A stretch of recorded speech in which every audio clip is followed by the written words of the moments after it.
దుర్గి మండలంలో ఆర్థిక అక్షరాస్యతపై ప్రజల్లో చైతన్యం తీసుకువచ్చేందుకు నాబార్డు సంస్థ సహకారంతో డాన్ సంస్థ ఆధ్వర్యంలో ప్రచార రథంపై ఆదివారం అవగాహన కార్యక్రమం నిర్వహించారు.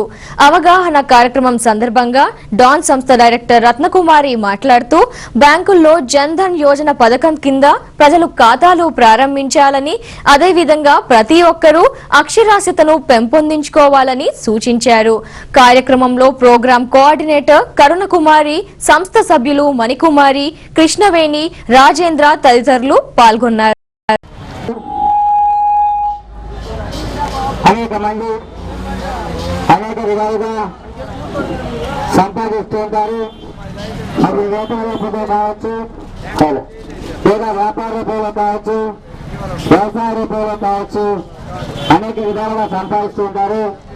అయితే కొంతమంది వారి వారి ఆస్తులను కూడబెట్టుకోవడానికి సంపాదిస్తూ ఉంటే, మరికొంతమంది విలాసవంతమైన జీవితాన్ని గడపడానికి సంపాదిస్తూ ఉంటే, అనేక పేద కుటుంబాలు వారి కనీస అవసరాలు తీర్చుకోలేక ఇప్పటి వరకు చెప్పారు.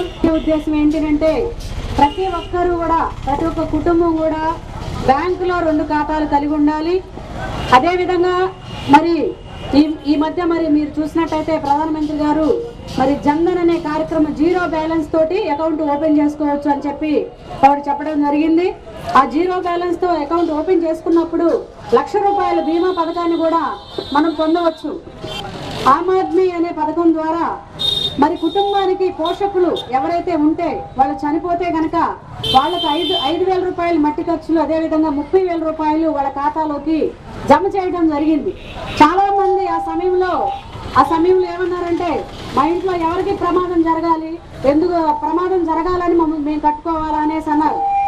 ఆ రోజు కట్టుకున్నది 10 రూపాయలే. కానీ మరి ప్రమాదం జరిగినప్పుడు ఏ ఆలోచన చేస్తే వడ్డీ కనుక మనం లోన్ కనుక బ్యాంకులో తీసుకుంటే బ్యాంకు సంవత్సరానికి ఒకసారి వడ్డీ కడుతుంది. అదే కనుక వడ్డీ వ్యాపారస్తులు కనుక మనం ఆలోచిస్తే నెలకి వడ్డీ కడతారు వాళ్ళు. అది మనకు తెలియదు. అక్కడ నుంచి అది మనకి 3 నుంచి 5 రూపాయల వరకు మనకు పడుతుంది. అదే కనుక బ్యాంకు చూస్తే కనుక 12% ఇంట్రెస్ట్, అంటే 12% అంటే ₹1 ఇంట్రెస్ట్ మాత్రమే మనకి పడుతుంది అనమాట. ఇది మనకు తెలియదు. ఇది మనకు తెలియక మనం ఏం చేస్తామంటే ఇమీడియట్ గా మనకు డబ్బులు అందే ప్లేస్ ఏంటంటే వడ్డీ వ్యాపారస్తులు. కాబట్టి ఇమీడియట్ గా మనం వడ్డీ వ్యాపారస్తుల దగ్గరికి వెళ్ళిపోయి డబ్బులు తీసుకొచ్చుకుంటా ఉంటాం. అదే బంగారం కూడా మనం బ్యాంకులో పెట్టుకొని తెచ్చుకోవచ్చు. అదే విధంగా లోన్ ద్వారా కూడా మనం తెచ్చుకోవచ్చు. మరి నాకు చెప్పినట్టుగా జన్ ధన్ యోజన ద్వారా ట్రాన్సాక్షన్స్ అంటే మీరు పొదుపు వేసి తీస్తూ ఒక 6 నెలలు ఇట్లా చేసినట్టయితే కనుక 5,000 నుంచి 15,000 వరకు కూడా వాళ్ళు లోన్ ఇవ్వడానికి అవకాశం ఉంది.